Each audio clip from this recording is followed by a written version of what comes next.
What's the time?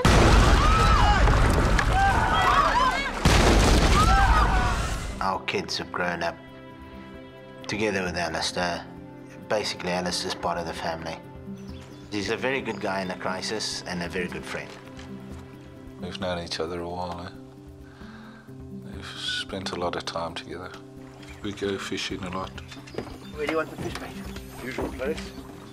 As experienced safari guides, they've lived and worked alongside the Zambezi for most of their lives.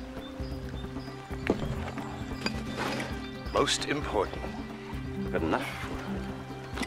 Think so? I can't wait to get on the water. Joining them are Arthur's English wife, Faye, and her parents, Clive and Brenda. They're retired teachers visiting from England. Change your mind yet? No, I think I'll just stay here and relax and read my book, all right? They've both lived in Africa on and off over the years.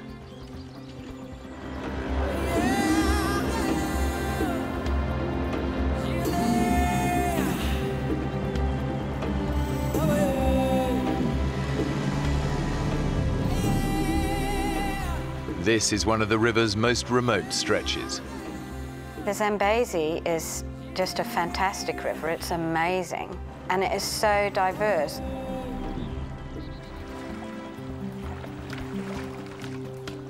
Oh, I think I've got some here. It's heavy.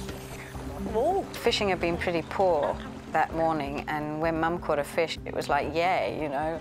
I mean, she's really chuffed. Well done, Mum. I think that calls for a spot of celebratory lunch. Right over there, a nice bit of shade by those trees. Sounds good to me. What's the time?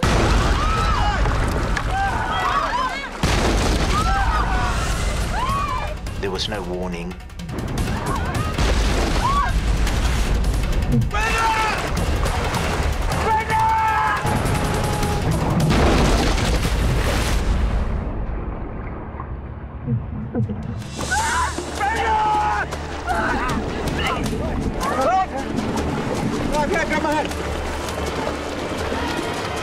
It's coming!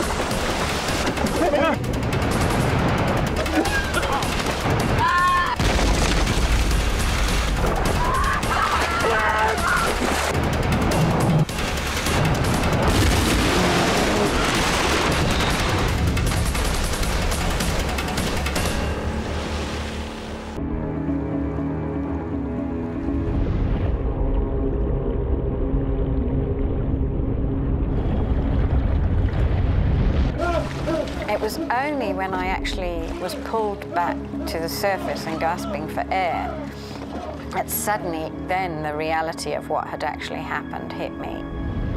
They've survived the hippo attack, but now they're in even greater peril.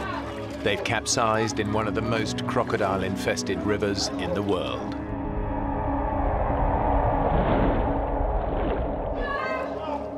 To think about, you know, my bare, dangly legs, it sent a chill through me, thinking that any moment now, one of us would be taken by a crocodile.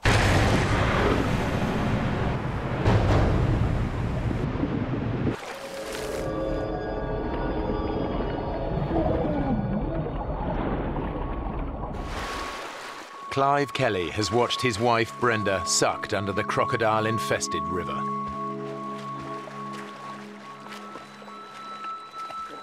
He has no idea if she is alive or dead. Brenda! Brenda! Where are you? Although Clive can't hear them, his wife, along with his daughter Faye, her husband Arthur and their best friend Alistair, have all surfaced underneath the boat. Brenda! But the group's immediate danger is not crocodiles. The current was actually so strong in that part of the river that it actually swept us out from underneath the boat. The Zambezi is famous for its unpredictable and deceptively strong currents. Many people drown in its eddies and whirlpools every year. The one thing that I thought of was the fact that my children could have been with me and that I would have lost them because they would have been just thrown out of the boat. You know, they would have just been gone. Brenda can't swim very well. She was screaming and struggling. She obviously needed something to hold on to, and she had swallowed a lot of water and was gasping for air, and kind of pushed onto me so that she could get her breath back. And I'm like, you know, Mum, you know, you're pushing me down. Oh, Brenda, I got you. I got you. It's just so strong, and we were being swept away. It was just incredible that Arthur was there when we needed him. Somehow he managed to keep hold of the two of us. We're all getting washed down together. We basically hung on to each other. It was very hard to swim against a strong current.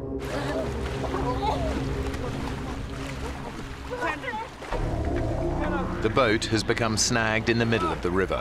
Just relax, Brenda, relax. Clive and Alistair are able to cling on to it while the current drags the others downstream. Clive and I, we couldn't do much. We sat on the front of the boat and we watched them. I had no idea where we were going. All I knew was that we were being swept away.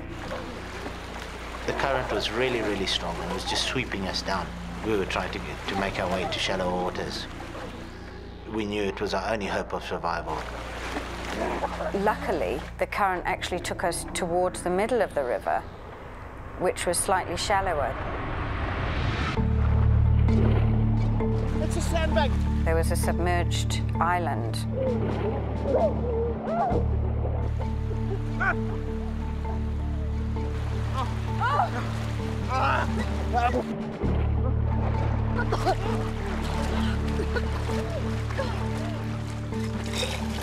The first thing I did is start vomiting because I swallowed half a Zambezi.